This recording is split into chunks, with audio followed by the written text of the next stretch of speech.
Good morning, tubers. Madam Roy back once again. Back to you on the 11th of January, 2019. Not 2018. I'm going to have to learn to say that now. 2019.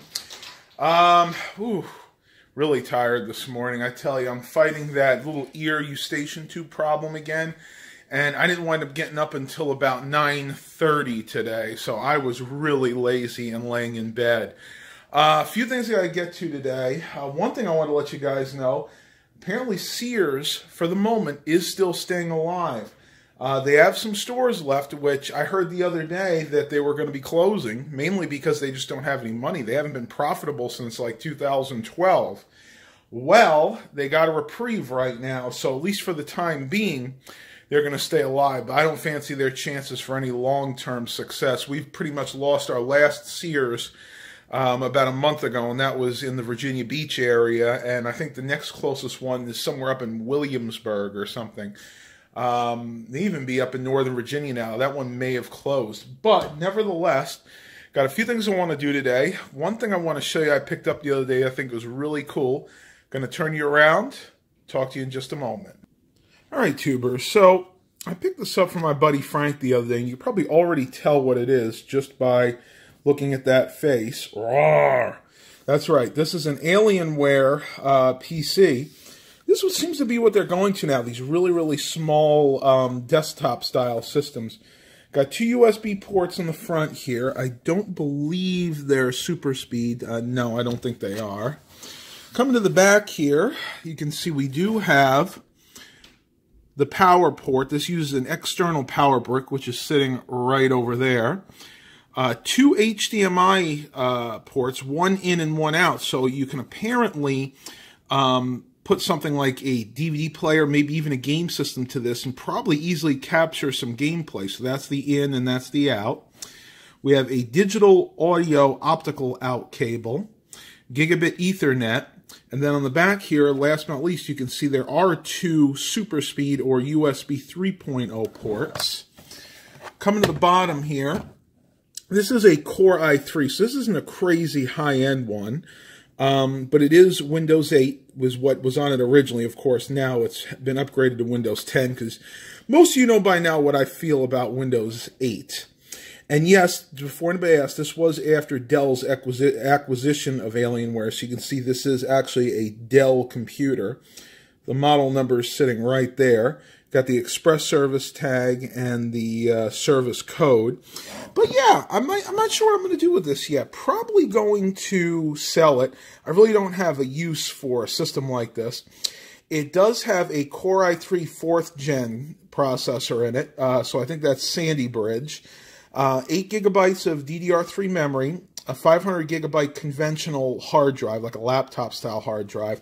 But this does have some form of a 2 gigabyte NVIDIA GeForce card in it.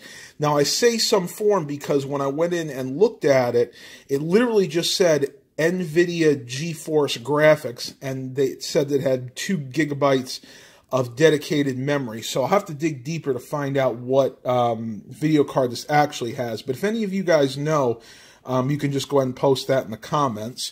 Now, I do have the power brick for it. It's not the original power brick. This is off of some HP, probably some high-end HP laptop. You guys can take a look at it right there. I kind of wrapped this cord around it, so it's really hard to read at the moment, but there you go.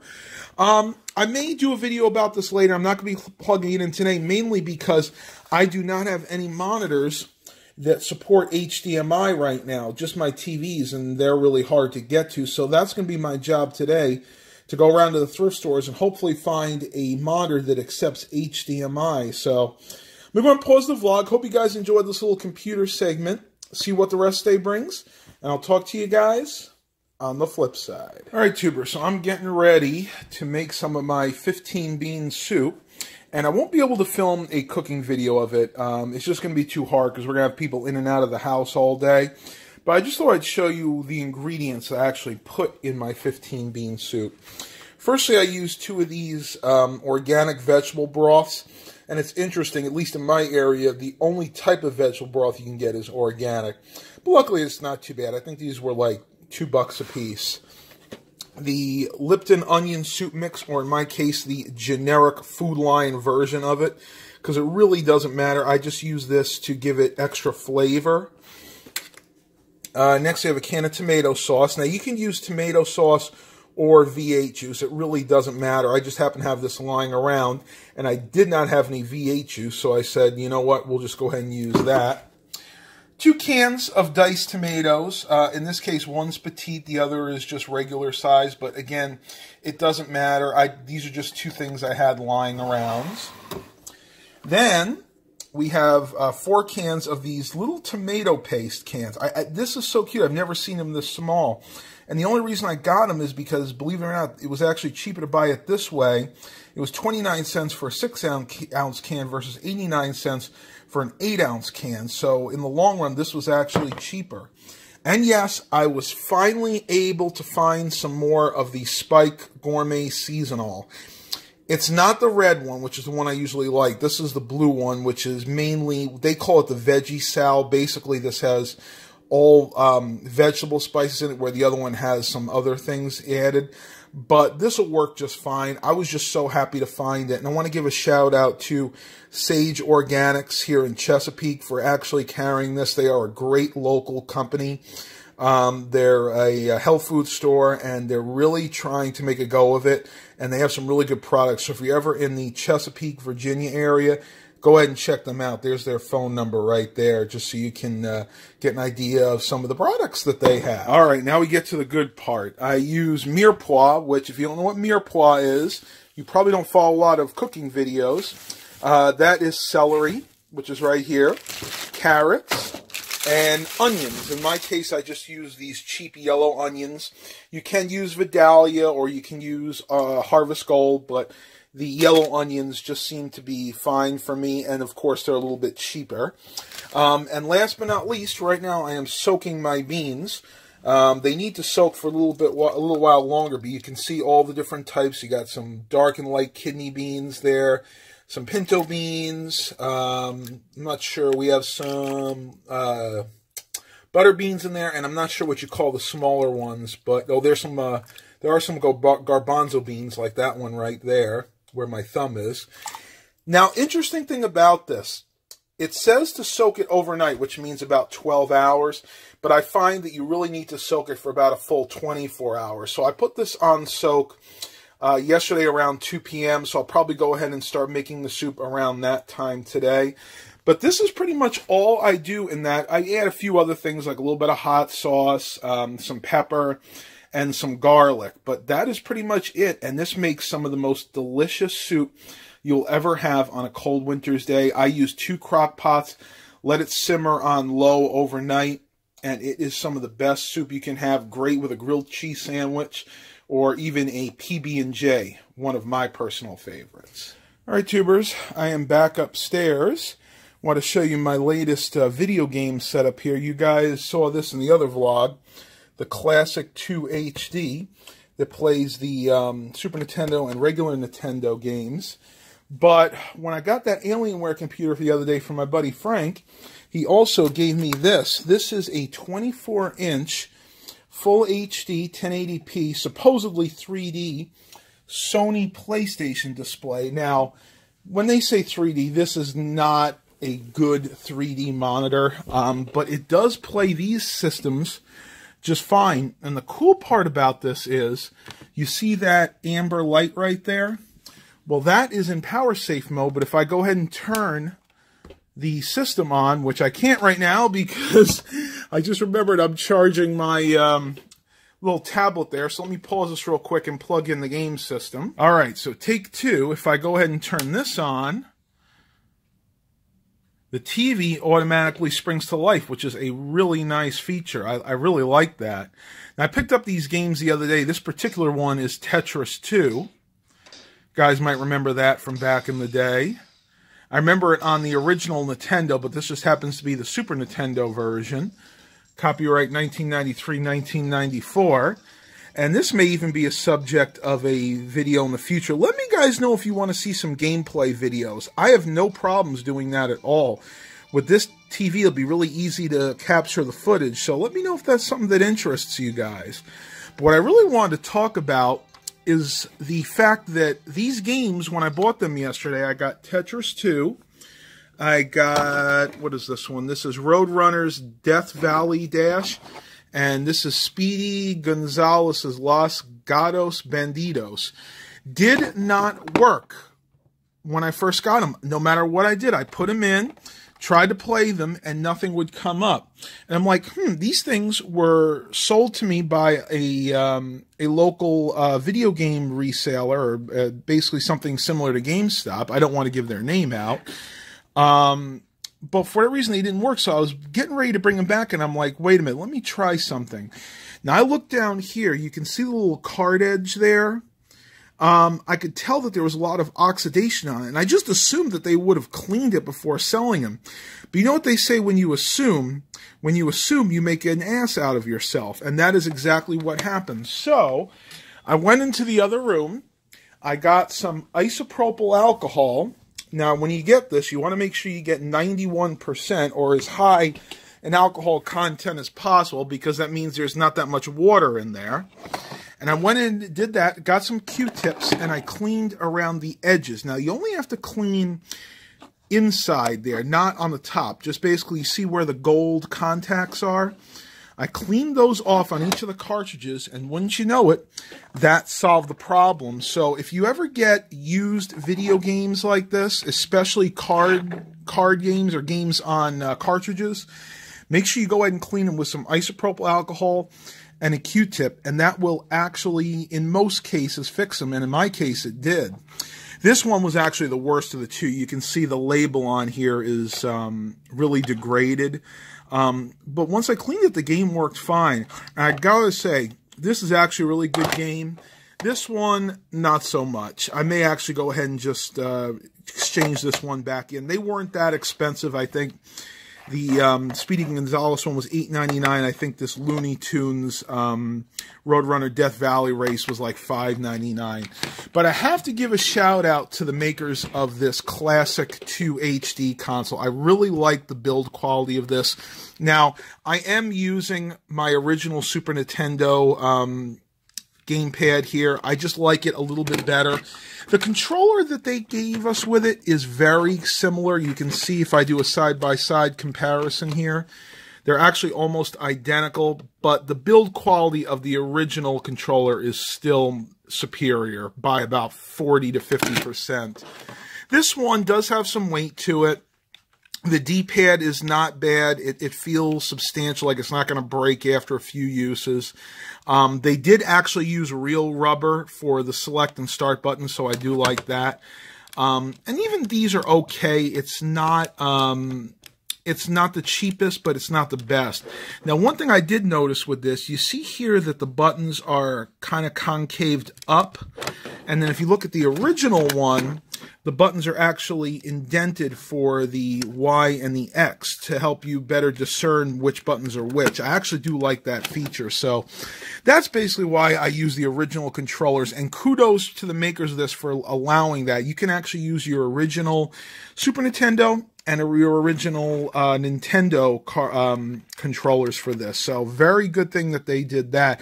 And the really cool thing is, when playing Nintendo games, regular NES games, you can use either the original controller or the Super Nintendo controller, which I've never seen that before. That's really interesting, but it does not work the other way.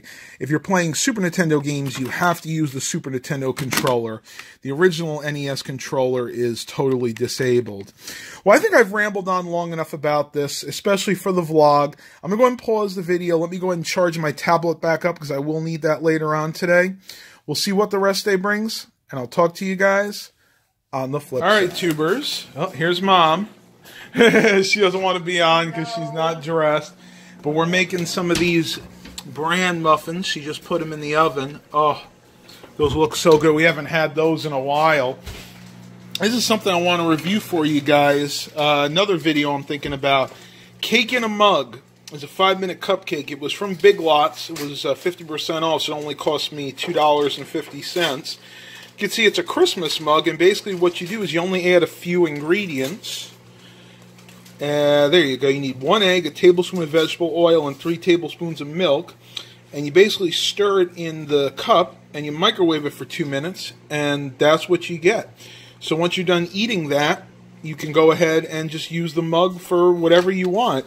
You can tell it was for Christmas. It has a to and from gift tag on it. I just thought that was pretty cool. Something I think maybe I can do in a couple of days when I'm not trying to be good, because I am right now. We've been eating out a lot, so probably have to hold off for a little bit, but trying to give you guys some varying content on this channel. So go ahead and stay tuned for that. We'll see what the rest of the day brings. Mom and I have to get our walk in, right? Yeah. All right, and I'll talk to you guys on the flip side. All right, tubers. So it's been pretty cold. It's about 35 degrees now, so guess what? Time for a cold start on the Buick LeSabre. Let's see if she'll run. I have no doubt in my mind, but we'll see. And yes, I am going to be doing a full and in-depth review of this car. Let's go ahead and put the key in.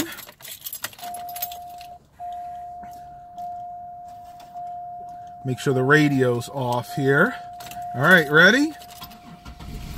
Ooh, she was cold. 136,723 miles.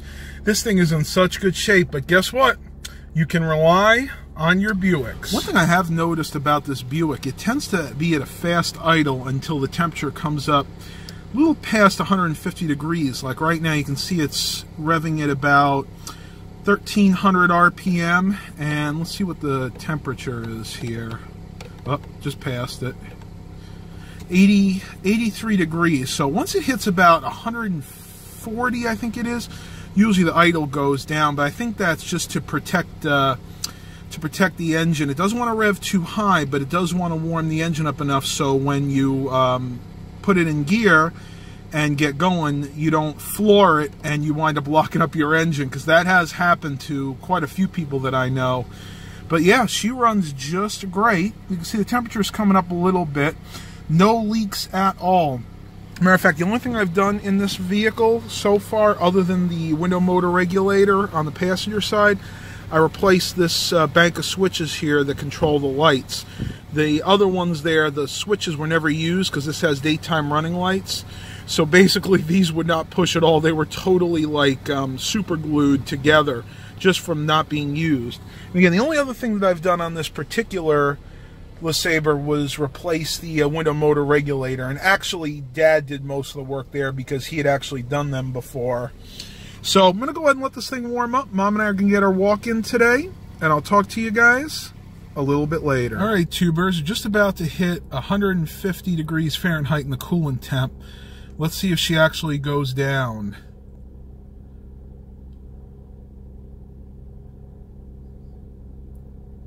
Again, this is usually where the high idle kicks off.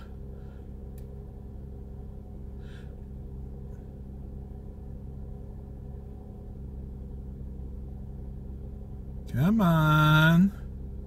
It's a pretty cold day out, so it may take a little while longer. You can see the temperature gauge is definitely going up. It's almost really up to operating temp. So what I'm going to do, so I don't waste too much gas, I'm just going to give it a tap. And there she goes. So I'm going to go ahead and end this part of the vlog. You see this thing's running great. And I will talk to you guys on the flip side. All right, tubers, back home. Mom and I just did the Suffolk Seaboard Coastline Trail. And we got about almost 4 miles. I think it was 3.8 miles in. We were going to try to go to the bench, but the problem is it's 38 degrees out, and towards the end, our core body temperature was dipping, and we were getting really, really cold. I was actually starting to shiver, and I could feel I was getting weak, so I didn't want to push it too much. When we have a warmer day, hopefully in a week or so, then we're going to go ahead and push back to the bench, because if we go to the bench and then back, it's right at 4 miles. So maybe we'll try to get some more exercise in later today. I do need to start cooking my 15 bean soup.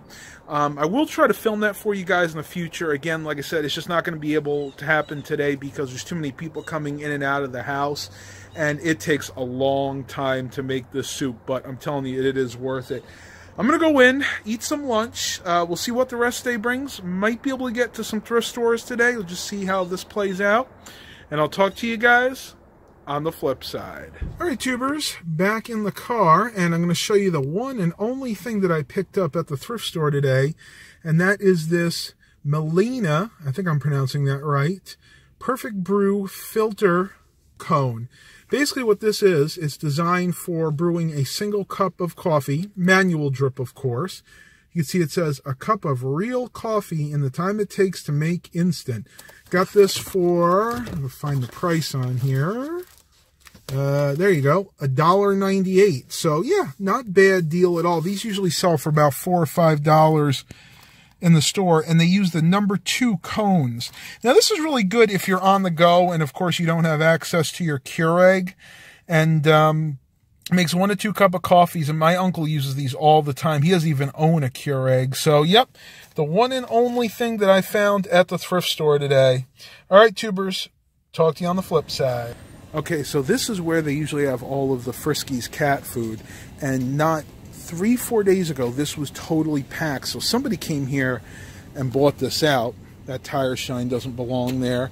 But you could see that these are usually piled up that high, and you could see that it's almost gone. See what they have. Yeah, they will not like, my cats hate turkey and giblets. They're not a crazy fan of mixed grill either. And that's pretty much the same thing. So sorry, Milo. Sorry, Bax. Not going to get any food today, at least not from here. They got these little Imes things, but that's not really a great deal because is that $1? That is $1, and that's how many ounces? That's 1.3 ounces versus a 15-ounce can of food. So 13-ounce can of food. So, and honestly, that stuff is not that much better for the cats than the Friskies is. So we'll go ahead and pass on that.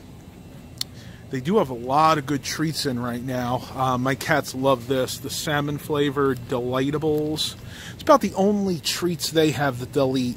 My cats will hardly touch any of the Temptations brand. I don't care what it is. I've tried Surfer's Delight. I've tried the Tasty Chicken flavor. I even tried the Backyard Cookout, which a lot of people have told me that cats are very finicky about treats will eat. My guys won't even touch it. And one time, I got the 9 Lives here, the Crunchies, and Baxter kind of ate it, but he wasn't very happy about it. Oh, look at that. Morris the cat. All right, tubers, I'm going to head back home. I got one thing at the thrift store. I'll show you that when I get back out to the car. Talk to you guys on the flip side. All right, everybody, this is something totally new that I've never seen at the dollar store. You probably remember a few weeks ago, I bought those small pizza crusts at Target for like $3. Well, guess what? They have them here. These are the Camilo's pizza crusts.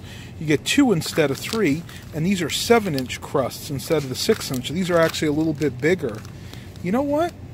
I think I'm going to have to pick a pack of these up. Let's see what the ingredients are on here.